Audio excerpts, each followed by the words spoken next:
हमारे हरियाणा प्रदेश के अंदर आज तक कभी भी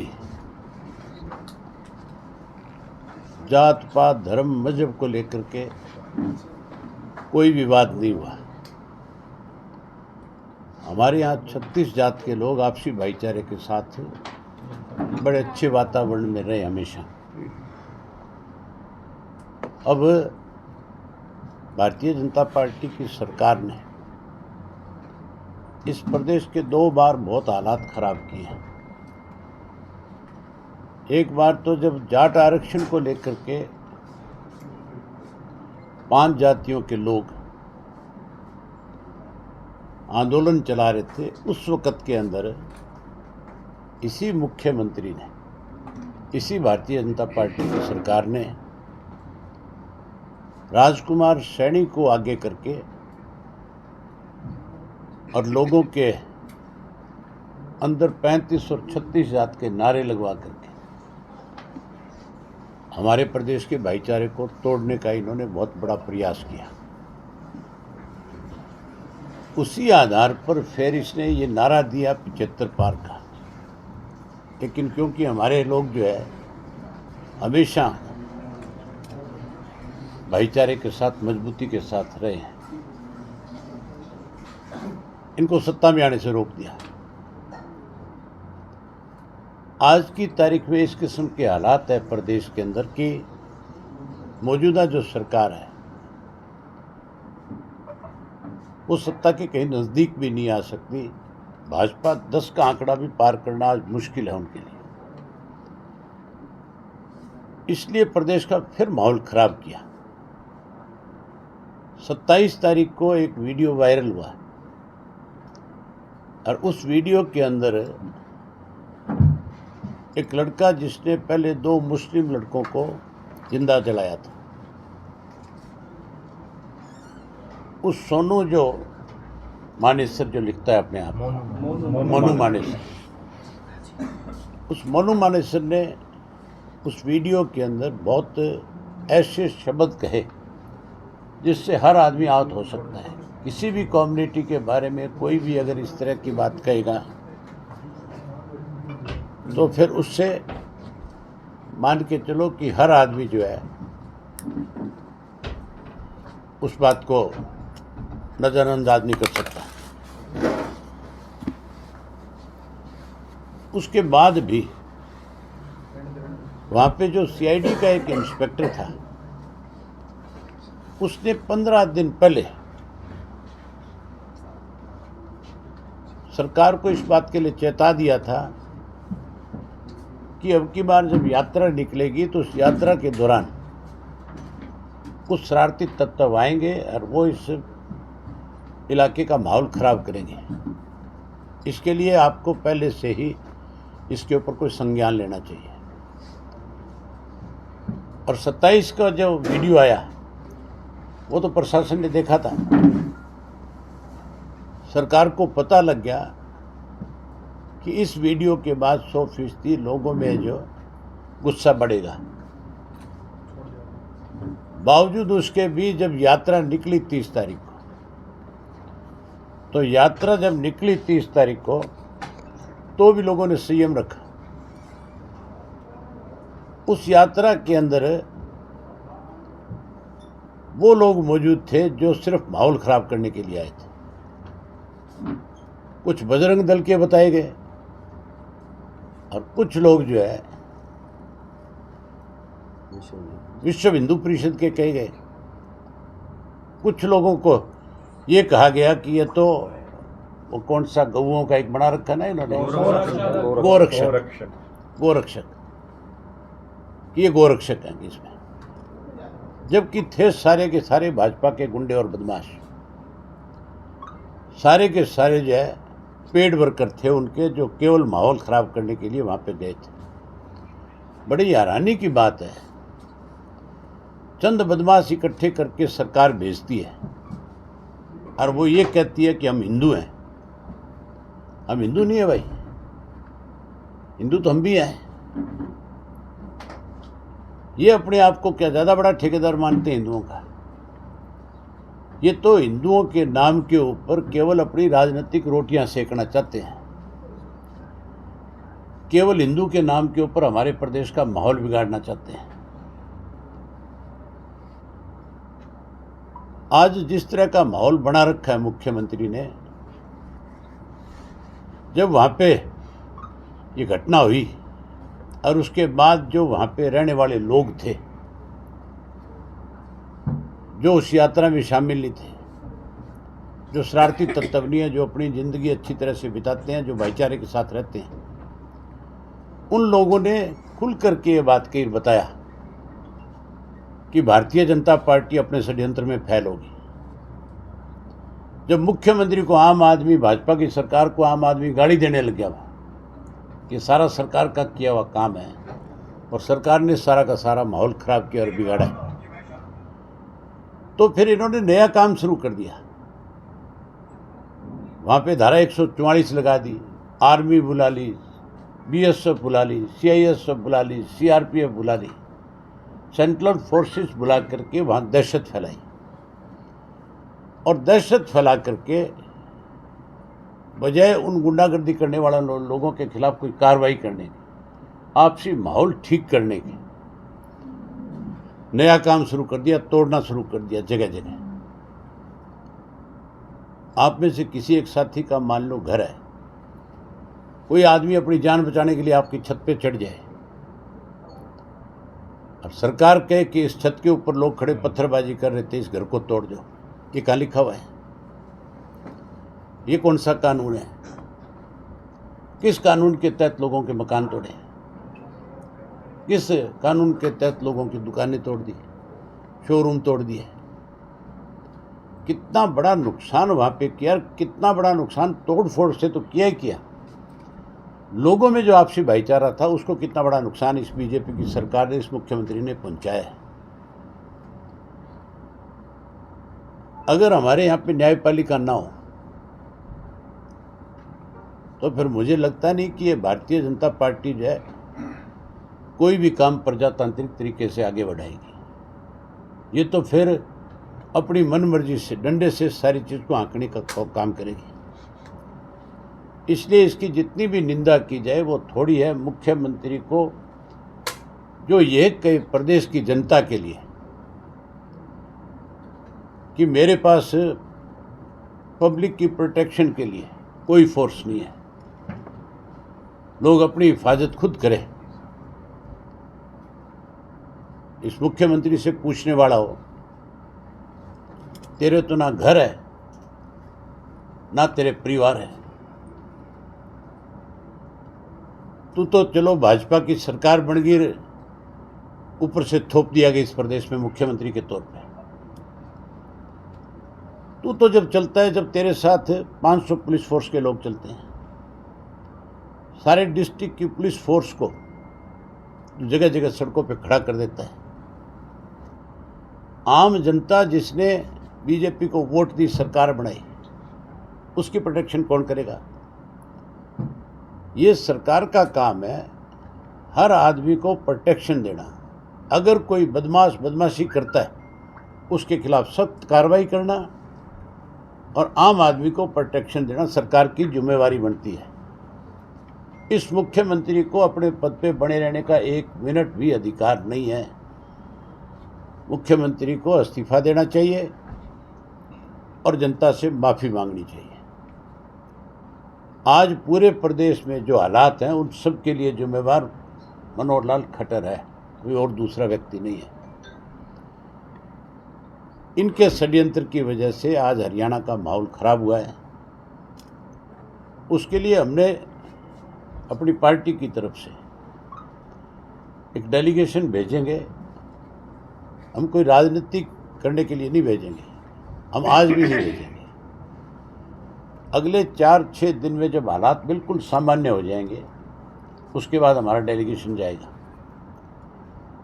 और वो हर जगह पे जहाँ जहाँ नुकसान हुआ है उसका भी जायजा लेगा, लोगों से मिलेगा, सारी बात की जानकारी लेगा। मुझे जो अब तक एक जानकारी आपको बताऊंगा तो आप खुद ये मानोगे कि ये सारी की सारी सरकार की ही शुरू की हुई गड़बड़ है, टोटल की टोटल। जब यात्रा वापिस आ रही थी तो यात्रा में जो लोग चल रहे थे, जो बदमाश थे, जो गुंडा तत्व था, उसने जो, क्योंकि मुसलमानों के गांव है, गरीब जनता है वहाँ पे सारी की सारी, लोग तकरीबन सड़कों के ऊपर मकान बने और बाहर बैठते हैं। आप कभी भी मेवात में जाओ, मैं तो मेवात के घर घर में गया हूँ, आपको सड़क के ऊपर हर घर के आगे 10-10, 5-5 लोग बैठे मिलेंगे। नमाज का समय होगा तो, क्योंकि वहाँ पे जितनी मस्जिद हैं वो भी सड़क के ऊपर बनी हुई है, तब और बड़ी संख्या में नौजवान भी मिलेगा, बड़े बुजुर्ग भी मिलेंगे। लोग तकरीबन सड़क के ऊपर ही बैठते हैं। वहाँ पे पहले तो नारे लगाए गए, नारे लगाओ, हम भी परमात्मा का नाम लेते हैं, हम भी अपने भगवान के नारे लगाते हैं, मंदिर में जाते हैं तो जरूर लगाते हैं। लेकिन फिर उन्होंने, वही तुम्हारे दामाद आ गए, बाहर निकलो तुम्हें देख लेंगे, इस किस्म की बातें वहाँ बोली गई। उसके बाद भी लोगों ने संयम रखा। जो चश्मदीन गवाह थे, ये उसकी भाषा है, उसने बताया मुझे, जो गांव का सरपंच था, मुखिया था, हिंदू था, ये उसकी बताई हुई बात है। उसने बताया कि उसके बाद फिर उनमें से एक व्यक्ति ने फायर किया और फायर करके फिर उसी तरह की भद्दी बातें कही। तब उन लोगों ने, वहाँ पत्थर पड़े थे सड़क के ऊपर, फिर उन्होंने उठा करके उनके ऊपर पत्थर मारे। ये नेचुरल है, हर आदमी को गुस्सा आता है। कोई किसी को गाली देगा, कितनी देर सुनोगे? अगर आपको मैं अब यहाँ गालियाँ देनी शुरू कर दूँ, कितनी देर सुनोगे आप मेरी बात? नहीं सुन सकते ना। तो वो भी कैसे सुन सकते हैं? आखिर वो भी इंसान है, वो कोई जानवर तो थे नहीं जो उनको समझ में नहीं आ रही थी भी तुम्हें क्या कहा जा रहा है। इन सब के लिए जो है पूर्ण रूप से सरकार ही जिम्मेदार है। हम अपना डेलीगेशन भेजेंगे, सारी बात का पता कराएंगे और विधानसभा के सत्र से पहले सारी जानकारी हासिल करके विधानसभा के अंदर सरकार से सारी बात पूछेंगे कि ये सब क्यों हुआ और क्यों कराया गया। मुझे लगता नहीं कि सेशन के दौरान इस पे मुख्यमंत्री कहीं चर्चा कराएगा, क्योंकि मुख्यमंत्री तो स्वयं जिम्मेवार है, इसलिए भागेगा। लेकिन मैं मेरी तरफ से इस इशू के ऊपर कामरों को प्रस्ताव भी दूंगा, कॉलिंग अटेंशन मोशन भी दूंगा, और अगर मेरे मंजूर नहीं किए गए, मेरी बात नहीं सुनी गई, तो फिर उसके लिए मुझे चाहे गैलरी में जाना पड़े उसमें भी जाऊंगा। लेकिन मैं जो आज हरियाणा प्रदेश, क्योंकि ये प्रदेश चौधरी देवीलाल का बनाया हुआ प्रदेश है, चौधरी देवीलाल की ही मेहनत की वजह से, उनके प्रयास की वजह से हरियाणा अलग प्रदेश बना। हम हमारे प्रदेश का भाईचारा किसी को भी खराब करने की छूट नहीं देंगे। हमारी पार्टी का कार्यकर्ता इसके लिए गांव-गांव में जाकर के लोगों को इनकी पोल खोलने का काम करेगा, तो बताएगा। अनिल विज से कुछ पूछते हैं तो वो कहते हैं सीएम से पूछो, मुझे इस बारे में जानकारी नहीं है, गृह मंत्रालय तो उन्हीं के पास है। अनिल विज जी जो है, उनके बारे में क्या कहा जाए, विचारों के बारे में। वो विचारे हैं, उनकी हालत ऐसी है आज की तारीख में कि उनके डिपार्टमेंट उनके पास है, लेकिन डिपार्टमेंट में उसको कोई पूछने वाला नहीं है। वो अपने डिपार्टमेंट के अंदर किसी डीएसपी का भी ट्रांसफ़र नहीं कर सकता। जो आदमी ट्रांसफ़र नहीं कर सकता, उससे उसके डिपार्टमेंट के लोग क्यों डरेंगे, क्यों उसकी बात को सुनेंगे? आप मुझे एक चीज़ बताओ, अनिल विज ने आज तक जितने भी अधिकारियों के खिलाफ एक्शन लिया है, कोई एक भी अधिकारी जो है चार्जशीट हुआ है? अगर इसने किसी को सस्पेंड कर दिया तो उसको बहाल करके और अच्छी जगह लगा दिया गया।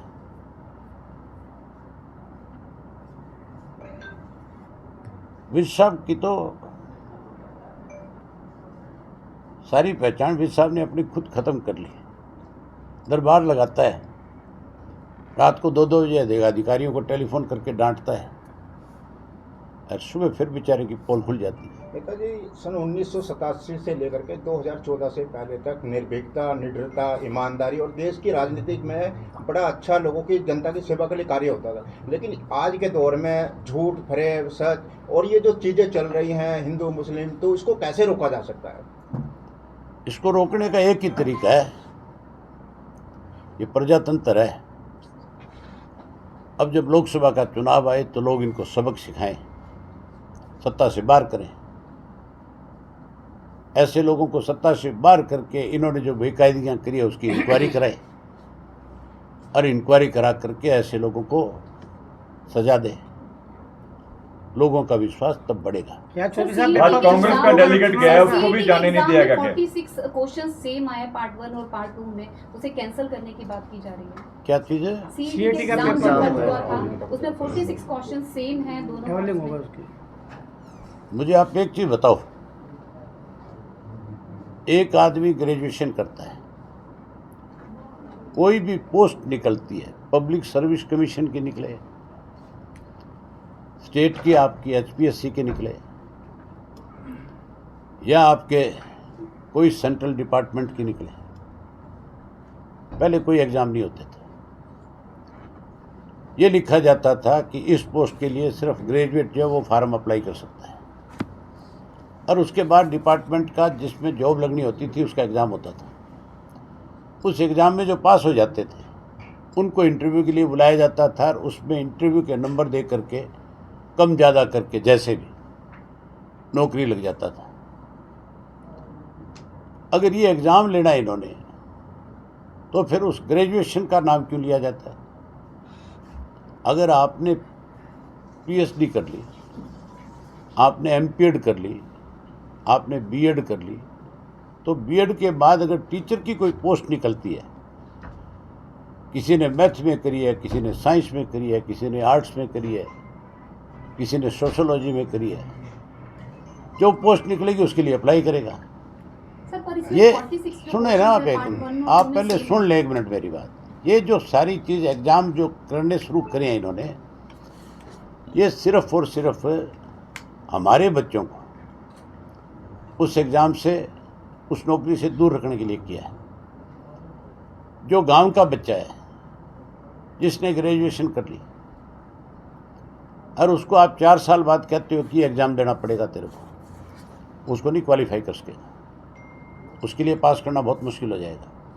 और दूसरा, पैसे इकट्ठे करने का एक साधन है। हर एग्ज़ाम के अंदर फार्म भराया जाता है, उसमें 2 से 2,500 रुपया लिया जाता है, 15-15, 20-20 लाख बच्चे हरियाणा प्रदेश के उस फार्म के लिए अप्लाई करते हैं। ये ख़त्म होना चाहिए। ये जो रोज़ाना इस तरह के ड्रामे किए जाते हैं, जो क्वेश्चन तोड़ मरोड़ के दिखाए जाते हैं, ये भी यही तरीका है कि इनको नौकरी से दूर रखा जाए। हमारी गवर्नमेंट बनेगी, पहले भी हमारी गवर्नमेंट में इस तरह के कोई एग्ज़ाम नहीं थे।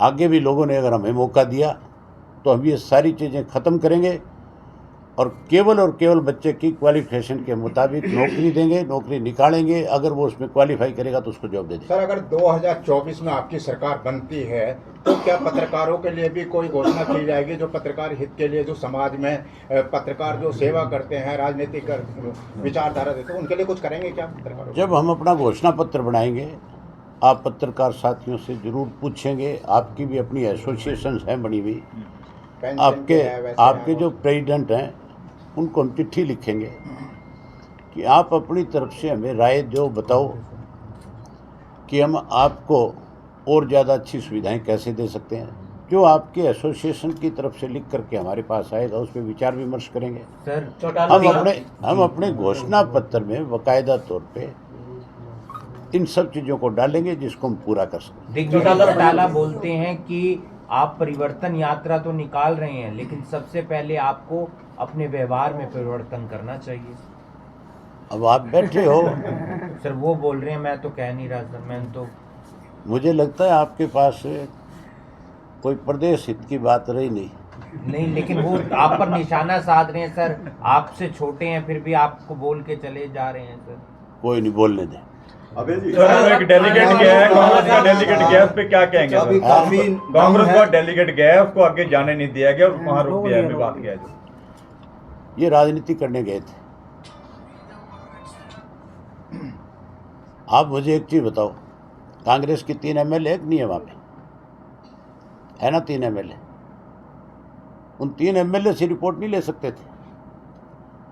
हमने अपने पार्टी के पदाधिकारियों की वहाँ ड्यूटी लगाई है कि हम कोई ऐसा कलेश नहीं चाहते वहाँ पे जिसकी वजह से कल को आप लोगों को कोई टारगेट करे।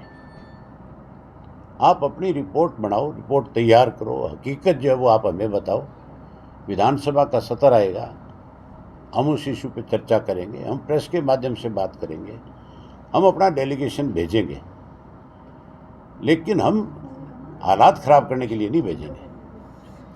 भेजने को तो मैं आज वहाँ पे मेरे 500 आदमी भेज दूँ, पार्टी के लोगों को कहूँ भी जाओ वहाँ पे, लेकिन वहाँ जाने के बाद विवाद होगा कि नहीं होगा? मैं नहीं चाहता भाईचारा कहीं खराब हो। ये तो राजनीति करने गए हैं केवल वहाँ पे। चौटाला साहब, आपकी सुरक्षा से जुड़ा सवाल है। आपकी सुरक्षा माहौल के कारण एक आदमी कोई बोला सर, आपकी सुरक्षा घटा दी गई है। दिग्विजय सिंह चौटाला ये कहते हैं कि हम तो बचपन से देखते आए हैं कि ये लोगों को धमकाते रहे हैं, इनको कौन धमकाएगा? मैंने कहा ना, कोई मेरे परिवार के किसी भी सदस्य के बारे में मेरे से कोई सवाल करने की जरूरत नहीं।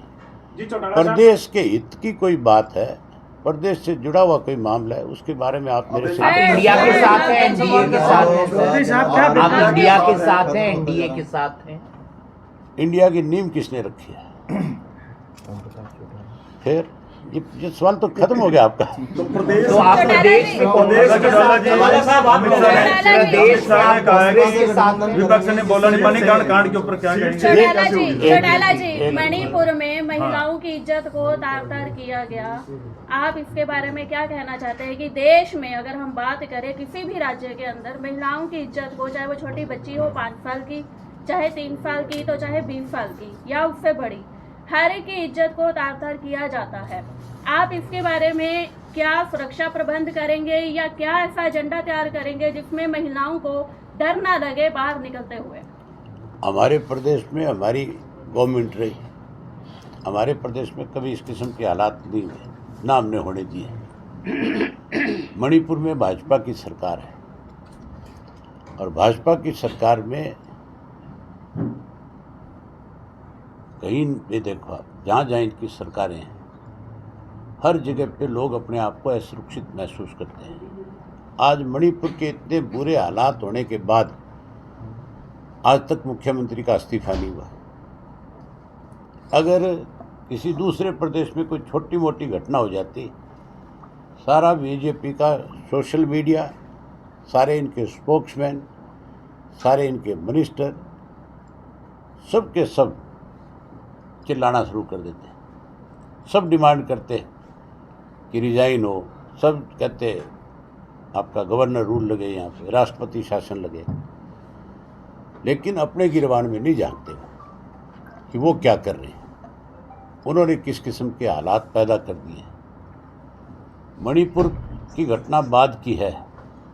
पहले हमारे हरियाणा प्रदेश की बेटियों के साथ जो रेसलिंग फेडरेशन में हुआ,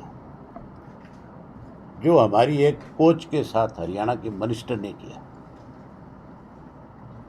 क्या उनके खिलाफ कार्रवाई नहीं होनी चाहिए थी? जो हमारी महिलाएं बेटियां जिन्होंने अंतर्राष्ट्रीय स्तर के ऊपर देश का नाम बड़ा किया,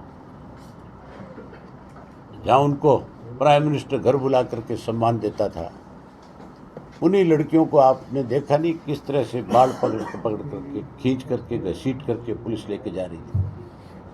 तब ये चुप क्यों थे, क्यों नहीं बोल रहे थे? इन लोगों ने कभी भी जो बात लोगों के बीच में आकर के कही कि हम इसको आगे बढ़ाएंगे, उसको हमेशा कमज़ोर किया है। बेटी बचाओ बेटी पढ़ाओ नारा इन्हीं का है, और इन्होंने जितना महिलाओं का शोषण आज हो रहा है, कभी भी किसी की सरकार में नहीं हुआ। जितने महिलाओं के प्रति एक चीज़ देखने वाली है, आप इनकी जो क्राइम की सालाना की जो डायरी बनती है सेंट्रल गवर्नमेंट की, उसमें देखोगे महिलाओं के क्राइम के रेट बड़े मिलेंगे आपको हर स्टेट में जहाँ बीजेपी की गवर्नमेंट है। तो इसका मतलब भाजपा स्वयं जो है इन चीज़ों को बढ़ावा देती है। प्रदेश में कैसे चौटाला चुनाव साहब, लड़ेंगे? आप तरह से जनता को क्या बीजेपी संदेश की देना 10 चाहते हैं? सीटें भारतीय जनता पार्टी की सरकार से पहले आपकी अगर सरकार आपकी सरकार में जो आती है, सर्कल कबड्डी के खिलाड़ियों को नौकरी दी जाती थी, जो कॉमनवेल्थ और ओलंपिक का हिस्सा भी नहीं है, लेकिन भारतीय जनता पार्टी की सरकार आने के बाद जो सर्कल कबड्डी के खिलाड़ी हैं उनको सरकारी नौकरी का प्रोत्साहन नहीं दिया जा रहा। कोई और बात करें, छोड़ो। प्रदेश में सर, कैसे जनता- चुनाव लड़ेंगे जनता सर? सवाल जरूर करना, आप पूछना। उसका एग्ज़ाम 1 साल पहले हुआ, क्लास डी और सी का 1 वर्ष पहले एग्ज़ाम हुआ। और 1 वर्ष पहले जिस किसी ने एग्ज़ाम दे लिया, और वो भी कोई छोटे से अखबार के अंदर एक छोटी सी ऐड निकली कि हम इसका एग्ज़ाम करवा रहे हैं, जिसने अप्लाई करना है, एग्ज़ाम देना है, दो इसके लिए। अपने लोगों को उन्होंने उसके लिए इन्फॉर्म किया या नहीं किया। 1 साल के बाद पोस्ट निकलती है, उस पोस्ट के ऊपर क्योंकि जिसने एग्ज़ाम क्लियर ही नहीं कर रखा वो तो लग ही नहीं सकता, तो फिर ये अपनी मन मर्जी से लिस्ट बनाते हैं जिसमें आरएसएस का एजेंडा है कि अपने लोगों को, जो अपनी इनकी पार्टी से जुड़े हुए लोग हैं, जो आरएसएस के लिए काम करते हैं, उन लोगों को जॉब देते हैं। फिर ये केवल और केवल कौशल रोजगार निगम जो है आरएसएस के लोगों को जॉब देने की एक नया तरीका है। उसमें भी शर्त लगा दी है कि फैमिली इनकम 175 से ज़्यादा नहीं होती। ये छड़े मलंग हैं, इनकी इनकम तो कहीं दिखती नहीं। चौटाला जिन बच्चों ने क्लियर किया वो भी नहीं भर पाए, क्यों उनकी फैमिली तो बताया ना आपको कि एक तरीका है। फिर ये लिस्ट भेजते हैं अपने अधिकारियों के पास कि इसको यहाँ लगाओ, इसको यहाँ लगाओ, इसको यहाँ लगाओ। की सीबीआई जांच में होनी चाहिए। कुछ नेताओं के नाम आ रहे हैं, आम आदमी पार्टी के भी हैं, कांग्रेस के भी हैं। किस तरह देखते हैं कि सर इसकी सीबीआई जांच की भी मांग करेंगे आप क्या? किसकी? जो मेवात हिंसा है, आप कह रहे हैं कि उसकी सच्चाई सामने नहीं आ रही है, तो उसको लेके आप क्या चाहते हैं कि सीबीआई जांच होनी चाहिए? सीबीआई किसके पास है? फिर भी एक एजेंसी मैं है। पूछता हूँ किसके पास है? केंद्र। उस एजेंसी का तो बहुत बड़ा दुरुपयोग है, सीबीआई का, ईडी का। ये जांच तो किसी सिटिंग जज के, हाई कोर्ट ने जिस तरह से इस पर संज्ञान लिया है, जिस जस्टिस ने वहाँ के लोगों के साथ न्याय किया है, जिसने उस पर स्टे किया है, उन्हीं जस्टिस को किसी भी एक अपने रिटायर्ड जस्टिस के या खुद के अपने उस पर जांच कराने सारी चीज़। चौटाला जी, चौटाला आज साहब, का आपका बयान था सरकार जो कि है 2005 तक आपकी सरकार थी, उसके बाद कांग्रेस आई और जनता कांग्रेस से नाखुश हो गई, तो आपकी भी सरकार चली थी, अब कैसे खुश करेंगे जनता को हरियाणा की? तो राज तो बड़ा मारा कर देंगे खुश, आपको भी करेंगे। चौटाला जी, सवाल है कि बीजेपी सरकार जो है मंदिरों पे ज्यादा फोकस करती बन रही है, इंजीनियरिंग कॉलेज बन रहे हैं, मेडिकल कॉलेज बन रहे हैं, फिर लोग हंस रहे हैं नहीं साथ साथ। प्रधानमंत्री जी को कोई भी बयान देने से पहले बहुत सोचे। वो तो ये भी कहते थे बेचारे, 600 करोड़ जनता हमारे देश में, भूल जाते हैं। सर आप क्या करेंगे प्रदेश में? मंदिरों को बढ़ावा देंगे या एजुकेशन को? ना मंदिर को देंगे ना मस्जिद को देंगे। मंदिर और मस्जिद हमारे धर्म हैं, उनमें हर आदमी जो है, हर नागरिक जो है उससे जुड़ा हुआ है। हर आदमी की अपनी श्रद्धा है। मंदिर भी आम नागरिक बनाता है, मस्जिद भी आम नागरिक बनाता है, गुरुद्वारा भी आम नागरिक बनाता है। हम तो अपने बच्चों की शिक्षा पे ध्यान देंगे, बच्चों के रोजगार पे ध्यान देंगे, उसके साथ साथ प्रदेश के विकास पे ध्यान देंगे। जनसंख्या बढ़ रही है लेकिन